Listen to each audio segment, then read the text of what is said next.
बहू कहाँ मर गई? अंदर से आवाज़। जिंदा हूँ माँ जी। तो फिर मेरी चाय क्यों अभी तक नहीं आई? कब से पूजा करके बैठी हूँ, ला रही हूँ माँ जी। बहू चाय के साथ भजिया भी ले आई। सास ने कहा तेल खिलाकर क्या मारोगी?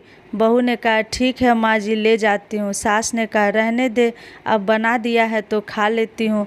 सास ने भजिया उठाई, कहा कितनी गंदी भजिया बनाई है तुमने।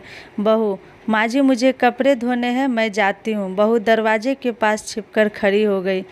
सारे सास भजिया पर टूट पड़ी और पूरी भुजिया खत्म कर दी। बहू मुस्कुराई और काम पर लग गई। दोपहर के खाने का वक्त हुआ। सास ने फिर आवाज़ लगाई, कुछ खाने को मिलेगा? बहू ने आवाज़ दी। सास फिर चिल्लाई, भूखे मारोगी क्या? बहू आई सामने, खिचड़ी रख दी। सास गुस्से से, ये क्या है? मुझे इसे नहीं खाना, ले जाओ इसे। बहू ने कहा आपको डॉक्टर ने दिन में खिचड़ी खाने को कहा है, खाना तो पड़ेगा ही। सास मुंह बनाते हुए, हाँ तू मेरी माँ बन जा। बहू फिर मुस्कुराई और चली गई। आज इनके घर पूजा थी। बहू सुबह 4 बजे से उठ गई। पहले स्नान किया और फूल लाई, माला बनाई, रसोई साफ की, पकवान और भोज बनाया। सुबह के 10 बज गए। अब सास भी उठ चुकी थी। बहू अब पंडित जी के साथ भगवान के वस्त्र तैयार कर रही थी। आज ऑफिस की छुट्टी भी थी। उनके पति भी घर पर थे। पूजा शुरू हुई। सास चिल्लाती हुई, ये नहीं है, वो नहीं है। बहू दौड़ी दौड़ी आती और सब करती। अब दोपहर के 3 बज गए थे। आरती की तैयारी चल रही थी। पंडित जी ने सबको आरती के लिए बुलाया और सबके हाथों में थाली दी। जैसे ही बहू ने थाली पकड़ी, थाली हाथों से गिर पड़ी। शायद भोज बनाते हुए बहू के हाथों में तेल लगा था, जिससे वो पोंछना भूल गई थी। सारे लोग तरह तरह की बातें करने लगे। कैसी बहू है, कुछ नहीं आता, एक काम भी ठीक से नहीं कर सकती, ना जाने कैसी बहू उठा लाए। एक आरती की थाली भी संभाल नहीं सकी। उसका पति भी गुस्सा हो गए, पर सास चुप रही, कुछ नहीं कहा, बस यही बोल के छोड़ दिया, सीख रही है, सब सीख जाएगी धीरे धीरे।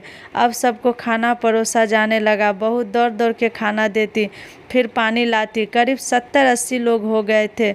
इधर 2 नौकर और बहू अकेली, फिर भी वहाँ सारा काम बहुत ही अच्छे तरीके से करती है। अब उसकी सास और कुछ आस पड़ोस के लोग खाने पर बैठे। बहू ने खाना परोसना शुरू किया। सबको खाना दे दिया गया। जैसे पहला निवाला सास ने खाया, तुमने नमक ठीक नहीं डाला क्या? एक काम ठीक से नहीं करती, पता नहीं मेरे बाद कैसे ये घर संभालेगी। आस पड़ोस वालों को तो जानते ही हो ना साहब, वो तो बस बहाना ढूंढते हैं नुक्स निकालने का। फिर वो सब भी शुरू हो गए, ऐसा खाना है, ऐसी बहू है, ये वो वगैरह वगैरह।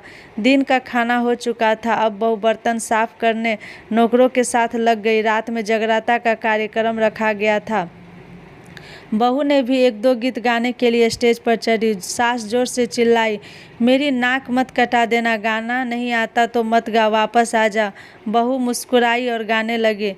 सबने उसके गाने की तारीफ की, पर सास मुंह फुलाते हुए बोली, इससे अच्छा तो मैं गाती थी जवानी में, तुझे तो कुछ भी नहीं आता। बहू मुस्कुराई और चली गई। अब रात का खाना खिलाया जा रहा था। उसके पति के ऑफिस के दोस्त साइड में ही ड्रिंक करने लगे। उसका पति चिल्लाता, थोड़ा बर्फ लाओ, थोड़ा। सास चिल्लाती, यहाँ दाल नहीं है। फिर चिल्लाता, कोल्ड ड्रिंक नहीं है, पापड़ ले आओ। इधर उधर आखिरी में उसके पति की शराब गिर पड़ी। उसके एक दोस्त पर और बोतल टूट गई। पति गुस्से में 2 झापड़ अपनी पत्नी को लगाते हुए कहता है, जाहिल कहीं की, देख कर नहीं कर सकती, तुझे इतना भी काम नहीं आता। सारे लोग देखने लगे। उसकी पत्नी रोते हुए कमरे की तरफ दौड़ी। फिर उसके दोस्तों ने कहा, क्या यार, पूरा मूड खराब कर दिया, यहाँ नहीं बुलाया होता, हम कहीं और पार्टी कर लेते। कैसी अनपढ़ गंवार बीवी ला रखी है तूने, उसे तो मेहमानों की इज्जत और काम करना तक नहीं आता, तुमने तो हमारी बेइज्जती करा दी।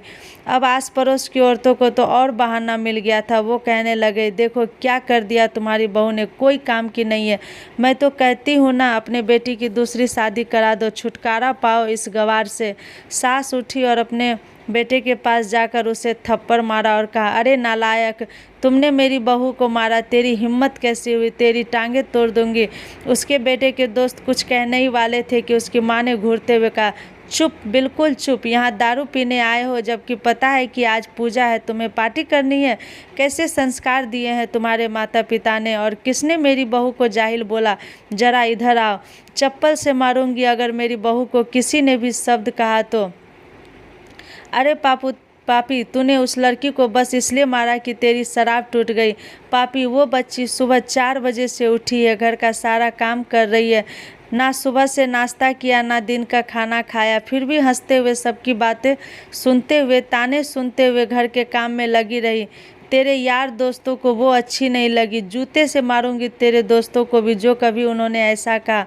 उसके यार दोस्त चुपके से खिसक गए। अब सास बहू के कमरे में गई और बहू का हाथ पकड़कर बाहर लाई। सबके सामने कहने लगी, किसने कहा था अपनी बहू को घर से निकाल के दूसरी बहू ले आना? जरा सामने आओ। कोई सामने नहीं आया। फिर सास ने कहा, तुम जानते भी क्या हो इस लड़की के बारे में? ये मेरी माँ भी है, मेरी बेटी भी है। माँ इसलिए मुझे गलत काम करने पर डांटती है और बेटी इसलिए कभी कभी मेरे दिल की भावनाएं समझ जाती है। मेरी दिन रात सेवा करती है, मेरे 1000 ताने सुनती है, पर एक शब्द भी गलत नहीं कहती, ना सामने ना पीठ पीछे। और तुम कहते हो दूसरी बहू ले आऊं? याद है न छुटकी की शादी? अपनी बहू की करतूत। सास ने गुस्से से पड़ोस की महिला को कहा, अभी पिछले हफ्ते ही तुम्हें मियाँ बीवी भूखे छोड़ घूमने चले गए थे। मेरी इसी बहू ने 7 दिन तक तुम्हारे घर पर खाना पीना, यहाँ तक कि तुम्हारे पैर दबाने जाती थी। तुम इसे जाहिल बोलती हो। जाहिल तो तुम सब हो जो कोयले और हीरे में फ़र्क नहीं जानते। अगर आइंदा मेरी बहू के बारे में किसी ने एक लफ्ज़ भी बोला तो मुझसे बुरा कोई नहीं होगा, क्योंकि ये मेरी बहू नहीं मेरी बेटी है। बहू सिसकियाँ लेते हुए फिर कमरे में चली गई। सास ने एक प्लेट उठाई और भोजन परोसा। बहू के कमरे में खुद ले गई। सास को भोजन लाते देखा तो बहू ने कहा, अरे माँ जी आप क्या कर रही हो, मैं खुद ले आती। सास ने प्यार से ताना मारते हुए कहा, डर मत, इसमें जहर नहीं है, मार नहीं डालूंगी तुझे। तुझे नई सास चाहिए होगी, पर मुझे भी तू ही मेरे घर की बहू चाहिए। बहू ने अपनी सास को रोते हुए गले से लगा लिया। सास भी रो दी पहली बार और कहा, चल खाना खा ले। फिर मजाक करते हुए कहा, फिर मेरे पैर दबाने चले आना, और ये ख्याल मत लाना कि सास पैर बोलती है किसी दिन मैं इसका गला दबा दूंगी, क्योंकि कभी मैं भी यही सोचती थी। दोनों खूब हंसने लगती। कुछ रिश्ते मीठे होते हैं, बस बातें कड़वी होती है। तो ये कहानी आपको कैसी लगी कमेंट्स में ज़रूर बताएं। ऐसी कहानियों के साथ हम मिलते हैं अगले कहानी में। तब तक एंजॉय कीजिए हमारी सास की खट्टी मीठी नोक झोंक। धन्यवाद।